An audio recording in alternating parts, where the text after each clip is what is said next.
Entre 2012 et 2014, Amsterdam est devenu le théâtre d'une guerre des gangs sanglante, faisant plus de 50 victimes. Au cœur de ce conflit, la Mokromafia, une organisation criminelle marocaine spécialisée dans le trafic de cocaïne. Dans les rues sombres de la capitale néerlandaise, un nom résonne, Hamza B, surnommé Chip Chip, un tueur à gages impitoyable dont les actions ont contribué à l'escalade de la violence. Amsterdam 1987. Dans les rues animées de la capitale néerlandaise, un petit garçon voit le jour. Son nom est Hamza B. Né dans un quartier difficile, il grandit au milieu des immeubles gris et des rues étroites. Dès son plus jeune âge, Hamza est confronté à la dure réalité d'un monde où la loi du plus fort règne en maître.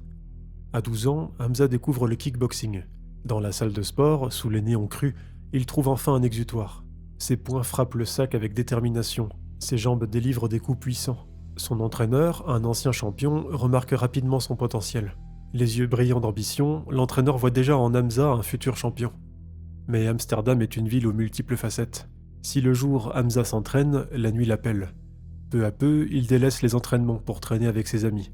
Les heures dans la salle de sport se font rares, remplacées par des soirées dans les ruelles sombres. C'est là que Hamza fait ses premiers pas dans la criminalité.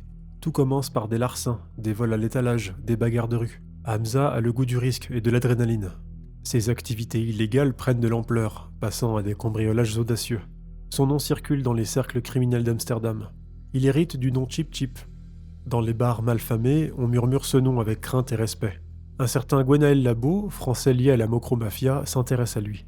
Un soir, dans un bar enfumé du quartier rouge, Labo aborde Hamza. « J'ai entendu parler de toi, Chip Chip, dit-il. On dit que tu as du talent. Qu'est-ce que tu dirais de travailler pour des gens qui reconnaissent ta valeur ?» C'est ainsi que Hamza B, alias Chip Chip, entre dans le monde de la Mokromafia. Avril 2004. Une soirée ordinaire dans le quartier d'Amsterdam-Oost bascule dans le chaos. Hamza B se transforme en un homme méconnaissable suite à une dispute familiale. L'élément déclencheur, une accusation d'infidélité contre Abdul Khaled Belhaj, le mari de sa sœur. Dans la communauté de Hamza, l'honneur familial est sacré. La tension monte rapidement. Hamza, son père et d'autres membres de la famille confrontent Abdul Khaled. La discussion dégénère en violence brutale. Les coups pleuvent. Le bruit des os qui craquent se mêle aux cris de douleur. Abdul Khaled, le visage ensanglanté, tente de se protéger. Hamza, aveuglé par la rage, continue de frapper sans relâche. La plainte d'Abdul Khaled est classée sans suite. La loi du silence prévaut. 4 mois plus tard, au Maroc, une nouvelle altercation éclate entre les deux hommes. La violence est encore plus intense. La justice marocaine condamne les deux hommes à 3 mois de prison avec sursis.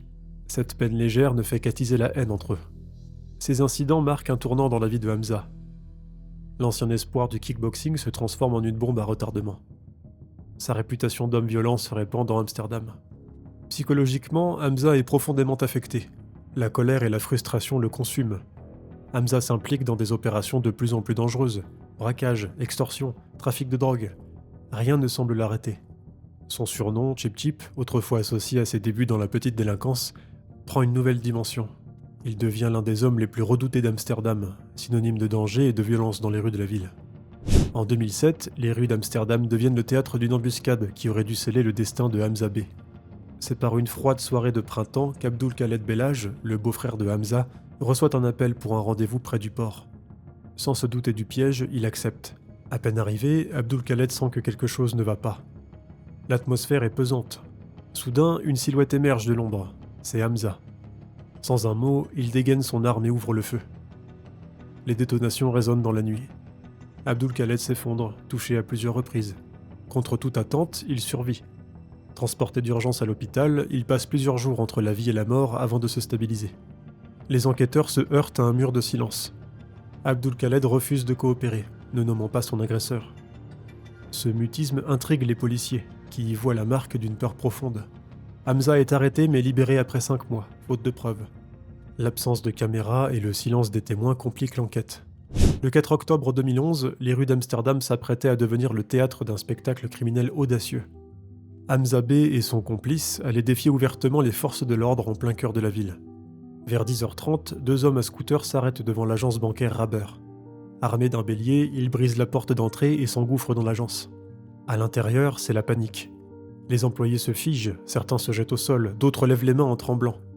Avec efficacité, les braqueurs rassemblent 525 000 € en liquide et s'enfuient sur le scooter. Par hasard, une équipe de tournage se trouvait dans les parages. Alerté par le vacarme, il capture des images cruciales du braquage. La police récupère ces enregistrements qui, combinés aux vidéosurveillances de la banque, offrent un matériel inestimable pour l'identification des suspects. Malgré les preuves accablantes, Hamza B est une fois de plus relâché, les autorités invoquant un manque de preuves suffisantes. Les réseaux sociaux s'enflamment, les théories du complot fleurissent. Dans les bars et les cafés, on ne parle que de ça. Son nom devient synonyme d'impunité et d'audace criminelle. Le butin du braquage le propulse dans les hautes sphères du crime organisé d'Amsterdam. Son réseau s'étend, son influence grandit. L'année 2012 s'annonçait comme une nouvelle ère de prospérité pour Hamza B. Mais le monde du crime est imprévisible, et un simple chargement de 200 kilos de drogue allait tout faire basculer.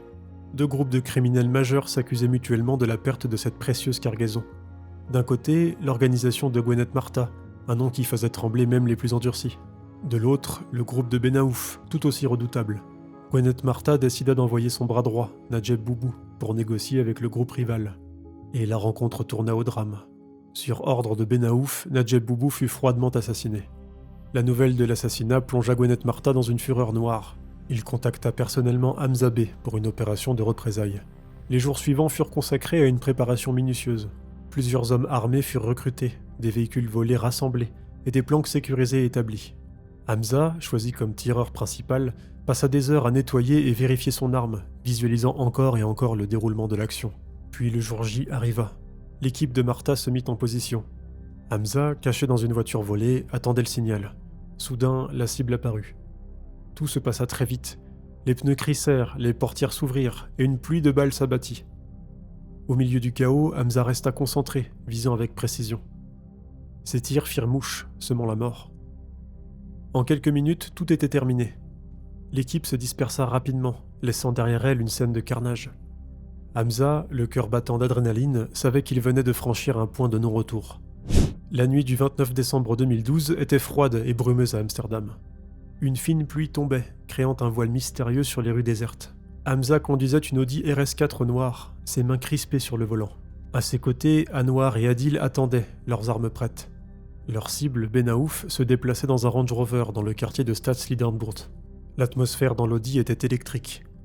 Soudain, le Range Rover apparut. Hamza accéléra et une rafale de balles illumina la nuit. Le bruit assourdissant des tirs résonna, perforant le véhicule et les façades des maisons. Benaouf s'échappa miraculeusement, mais ses deux compagnons périrent sur le coup, leur corps criblés de balles. Dans leur fuite, Hamza et ses complices croisèrent deux policiers à moto. Sans hésiter, ils ouvrirent le feu, forçant les agents à se mettre à l'abri pour sauver leur vie. Cette fusillade marqua un tournant dans l'histoire criminelle d'Amsterdam.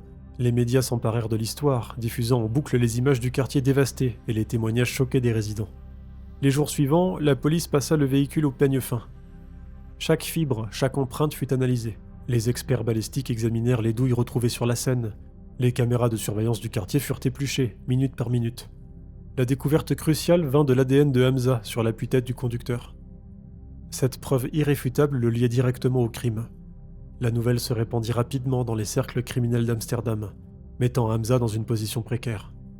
Le 25 janvier 2013, Chip Chip s'envola précipitamment pour le Maroc, pressentant que son arrestation aux Pays-Bas était imminente. Arrivé au Maroc, Hamza adopta un train de vie radicalement différent de sa discrétion passée. Il se pavanait dans les clubs les plus huppés de Tanger, dépensant sans compter et attirant l'attention. Il louait des voitures de luxe, fréquentait les restaurants étoilés et s'affichait avec des célébrités locales. Pendant ce temps, la police néerlandaise et les autorités marocaines intensifiaient leur collaboration. La DGST marocaine et le KNP néerlandais échangeaient quotidiennement des informations. Le 21 juin 2013, Hamza fut arrêté à l'aéroport de Tanger. Son procès, long et complexe, captiva l'attention du public. La défense de Hamza adopta une stratégie agressive, changeant fréquemment d'avocat pour retarder les procédures. Les témoignages contradictoires se succédèrent, certains affirmant avoir vu Hamza commettre des crimes, d'autres jurant qu'il était ailleurs au moment des faits. Le 23 décembre 2014, contre toute attente, il ne fut condamné qu'à 20 ans de prison. À Rabat, des manifestations éclatèrent, accusant le système judiciaire de corruption. Des journaux marocains titrent « La justice à deux vitesses », et aux Pays-Bas, l'indignation fut tout aussi vive. Le ministre de la Justice néerlandais qualifia publiquement la peine de scandaleusement légère. Des allégations de corruption commencèrent à circuler. Des sources anonymes au sein du système judiciaire marocain suggérèrent que la famille de Hamza aurait payé des sommes considérables pour influencer le verdict. Ces rumeurs, bien que non vérifiées, alimentèrent le débat public pendant des mois. remettant en question l'intégrité du système judiciaire et les relations diplomatiques entre le Maroc et les Pays-Bas. L'histoire de Hamza B illustre la trajectoire fulgurante et la chute d'un criminel de la Mokromafia. Cette affaire soulève une question cruciale. Comment les États peuvent-ils combattre efficacement ces réseaux criminels ?